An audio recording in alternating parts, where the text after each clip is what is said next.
80 लाख महिला लाडक्या बहीण योजनेतून अपात्र ठरवल्या गेल्या आणि सरकारला निवडणूक झाल्यानंतर कित्येक महिन्यानंतर आत्ता जाग येते आहे. आणि या सगळ्यांवर आपले मुख्यमंत्री फडणवीस म्हणत आहे की आम्ही 80 लाख महिलांवर कोणतीही कारवाई करणार नाही. हा कसा न्याय आहे? म्हणजे ज्यांनी निकषात न बसता लाडक्या बहिणींचा लाभ घेतला, सामान्य माणसांच्या कष्टाचा घामाचा पैसा फुकटचा खाल्ला, त्या 80 लाख महिलांवर कोणतीच कारवाई नाही. म्हणजे याचा अर्थ जाणीवपूर्वक सरकारने निवडणुकीसाठी 1,500 रुपये ह्या महिलांची मत विकत घेतली.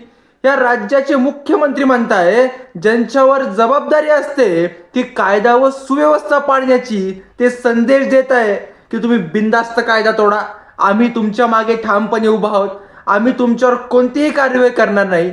80 लाख महिलांकडून 1,500 रुपयाप्रमाणे व्याजासकट परत पैसे घेणं सरकारचं काम आहे. कारण पैसा मुख्यमंत्र्यांच्या खिशातून नाही, कोणत्या नेत्याच्या खिशातून नाही, तर जनतेच्या करातून आलेला आहे. सरकारला कोणता अधिकार आहे जनतेच्या पैशाची लूट करण्याचा? देवेंद्र फडणवीस कोण आहेत जे म्हणत आहे की तुम्ही चुकीचे काम केले, कायदा तोडला तरी आम्ही तुम्हाला माफ करू? विचार करण्याची गरज आहे. राज्य कायद्याचे आहे की सैतानाचे? हाच प्रश्न आता उरलाय फक्त. धन्यवाद.